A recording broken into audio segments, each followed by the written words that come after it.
आउटरेजस 2025 market insight so फार। यह ऐसा लगता है कि आप कुछ बड़े रुझानों में गोता लगा रहे हैं। क्या आप 2025 के बाजार अंतर्दृष्टि के बारे में अधिक विशिष्ट जानकारी साझा कर सकते हैं जिन पर आप चर्चा या अन्वेषण करना चाहते हैं? यहाँ कुछ संभावित क्षेत्र हैं जिन्हें हम कवर कर सकते हैं। प्रौद्योगिकी क्षेत्र, एआई प्रगति, क्वांटम कंप्यूटिंग या नवीकरणीय ऊर्जा में नवीनतम नवाचार, स्टॉक मार्केट ट्रेंड्स, उच्च प्रदर्शन करने वाले उद्योग, आश्चर्यजनक गिरावट या रिकॉर्ड ब्रेकिंग आईपीओ, क्रिप्टोकरेंसी और ब्लॉकचेन अपनाने या विनियमन में प्रमुख बदलाव, उपभोक्ता बाजार, आश्चर्यजनक उत्पाद रुझान या उपभोक्ता व्यवहार में बदलाव, वैश्विक व्यापार, भू राजनीतिक प्रभाव या प्रमुख अर्थव्यवस्थाओं में बदलाव। मुझे बताएं कि आप किस क्षेत्र या क्षेत्रों पर ध्यान केंद्रित कर रहे हैं और हम गहराई से गोता लगा सकते हैं। बहुत बढ़िया। आइए अब तक के 2025 के सबसे दिलचस्प बाजार अंतर्दृष्टियों को तोड़ें। यहां प्रमुख क्षेत्रों में गहराई से जानकारी दी गई है। प्रौद्योगिकी क्षेत्र के रुझान, एआई संचालित समाधान, जनरेटिव एआई उपकरण उद्योगों में व्यवसायों द्वारा एकीकृत किए जा रहे हैं। स्वास्थ्य देखभाल, निदान या कानूनी तकनीक जैसे विशिष्ट क्षेत्रों पर ध्यान केंद्रित करने वाले स्टार्टअप्स ने विस्फोटक फंडिंग राउंड देखे हैं। क्वांटम कंप्यूटिंग, व्यावहारिक क्वांटम अनुप्रयोग शुरू हो रहे हैं। वित्त और लॉजिस्टिक्स जैसे उद्योगों को अभूतपूर्व डेटा विश्लेषण गति से लाभ हो रहा है। आईबीएम और गूगल गति निर्धारित कर रहे हैं। ग्रीन टेक स्थिरता के लिए धक्का बैटरी तकनीक और कार्बन कैप्चर में प्रगति की ओर ले जा रहा है। ESG केंद्रित फंडों को पूरा करने वाली कंपनियां बढ़ रही हैं।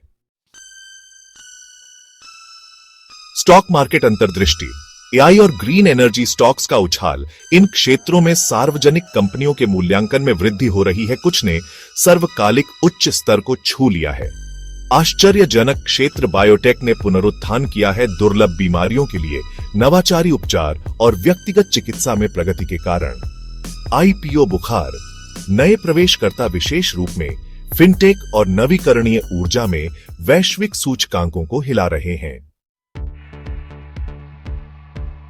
क्रिप्टोकरेंसी और ब्लॉकचेन, विनियामक विकास। सरकारों ने स्पष्ट क्रिप्टो ढांचे पेश किए हैं जिससे संस्थागत निवेश को बढ़ावा मिला है। विकेंद्रीकृत वित्त DeFi अपनाने का प्रसार हो रहा है। पारंपरिक बैंकों और DeFi प्लेटफॉर्मों के बीच साझेदारी के साथ वास्तविक उपयोगिता के लिए NFT, गैर फंजिबल टोकन अब कला से अधिक हैं। रियल एस्टेट, मनोरंजन और टिकटिंग में स्मार्ट अनुबंधों को शक्ति प्रदान कर रहे हैं। उपभोक्ता व्यवहार में बदलाव, एआई संवर्धित खरीदारी, वर्चुअल शॉपिंग असिस्टेंट और AR फिटिंग रूम मुख्यधारा बन रहे हैं। स्वास्थ्य और कल्याण, पहनने योग्य तकनीक और व्यक्तिगत पोषण योजनाओं के लिए बाजार बढ़ रहा है। लग्जरी वस्त्र, आश्चर्यजनक रूप से उच्च अंत वस्त्र फल फूल रहे हैं क्योंकि उपभोक्ता वैश्विक आर्थिक पुनर्प्राप्ति के बीच स्थिति प्रतीकों की तलाश कर रहे हैं। वैश्विक व्यापार और अर्थव्यवस्था, चीन भारत व्यापार बदलाव। एशिया वैश्विक व्यापार केंद्र के रूप में अपनी स्थिति को मजबूत कर रहा है। प्रौद्योगिकी और विनिर्माण में महत्वपूर्ण साझेदारियों के साथ जीवाश्म ईंधन से अलग होना। कई अर्थव्यवस्थाएं नवीकरणीय ऊर्जा में अपने संक्रमण को तेज कर रही हैं। ओपेक हरे प्रौद्योगिकियों में निवेश के साथ अनुकूलन कर रहा है। आपूर्ति श्रृंखला नवाचार, एआई संचालित लॉजिस्टिक्स और पारदर्शिता के लिए ब्लॉकचेन वैश्विक आपूर्ति श्रृंखलाओं को नया रूप दे रहे हैं। मुझे बताएं कि कौन सा क्षेत्र सबसे अधिक प्रतिध्वनित होता है, या यदि आप विशिष्ट कंपनियों, क्षेत्रों या रणनीतियों में विस्तृत अंतर्दृष्टि चाहते हैं।